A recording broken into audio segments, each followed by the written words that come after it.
Hello everyone, welcome to Homeschool Autism Life. My name is Jamie. We are once again going to have a little chat because the autism world is aflame once again, and I have some thoughts, and I hope that they are thoughts that will bring everyone together, not separate. So there's been a couple of things that have come across, and I think it's just because we're in this state of turmoil as far as if you disagree with someone, clearly you hate them, or like it's got to be something negatively charged, and it's big and it's awkward and it's, filled with a whole bunch of misunderstandings and not willing to understand what others are going through. So there's a part of the autism community that is so thrilled that there is actual science and research being done to find causation and just try to figure out what's going on. And then you have another subset of the population that is afraid or is very much against it. Autism doesn't need to be cured. Autism research equals eugenics. I've seen a few different things like that, and I want to frame it differently. And I don't know how many of the people that watch my channel, I don't think that there's many, but if there is, I just want to reframe it in a slightly different way. So, as we have seen over the course of the autism world, there's a spectrum, and there's a saying within the spectrum that if you've met one child with autism, you have literally met one child with autism. There is not meeting a child with autism and then that is the cookie cutter stamp for every single other child that you meet with autism.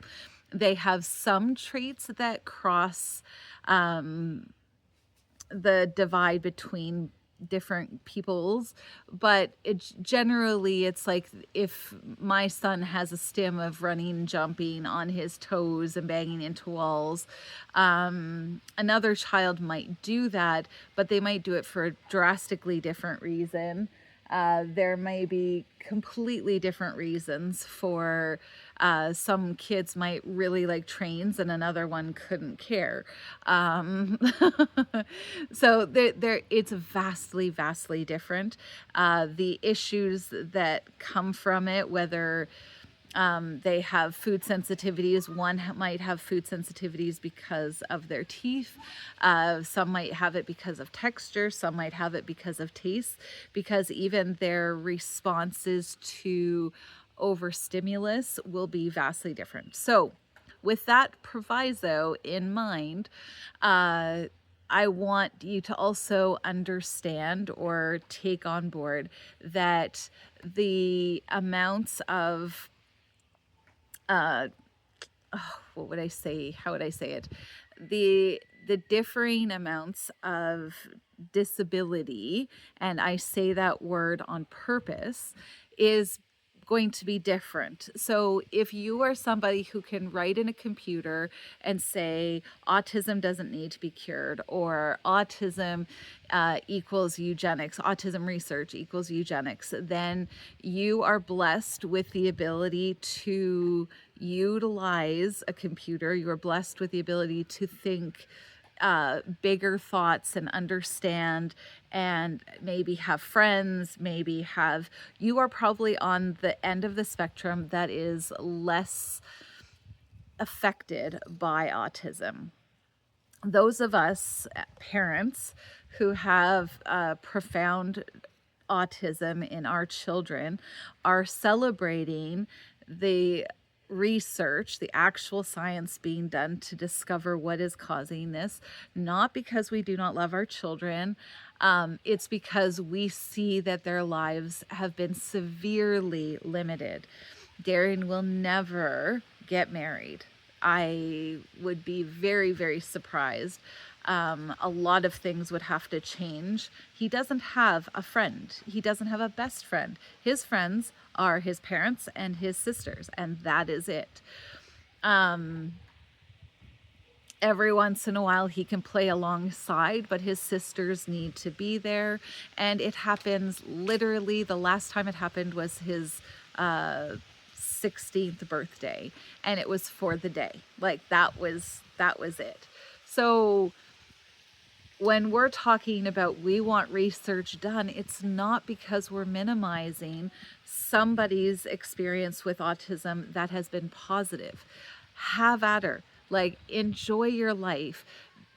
The other thing that I think is so incredible is, let's say for the sake of argument that they find the magic pill that reverses autism and takes it away, and then they become normal developing adults, let's say, or normally developing children. I doubt that that pill will ever exist, but let's just pretend that that is something that will happen. If that happens, you can choose not to take it.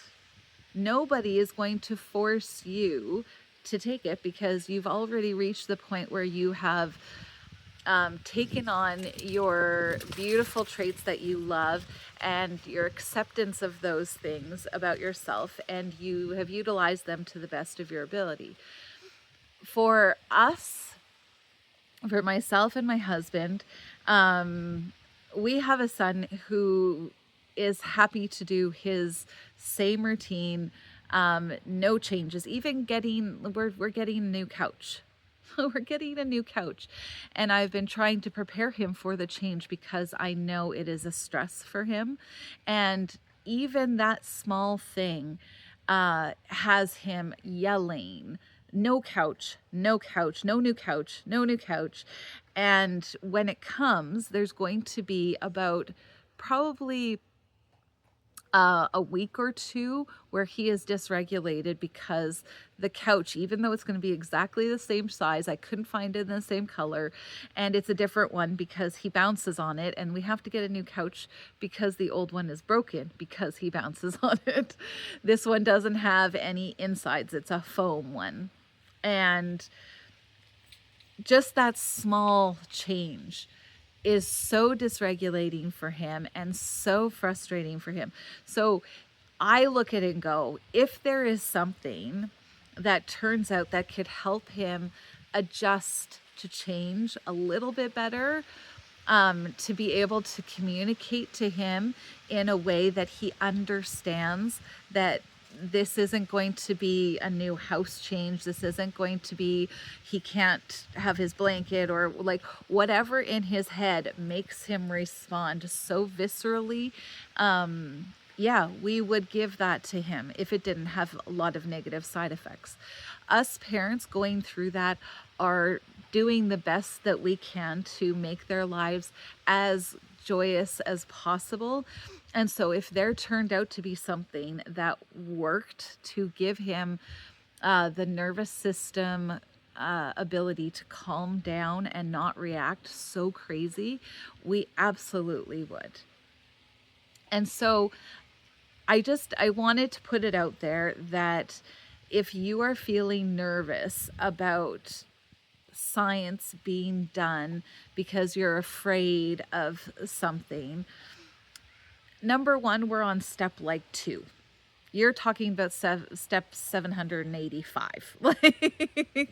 I really, really, really just want to highlight that these things that we're wanting from science is not a cure, not to change our kids because it would be easier for us, but because it would be easier for him. He is going to have to deal with moves and changes in his life, and we do the very best that we can maintain, but there are things that we can't control.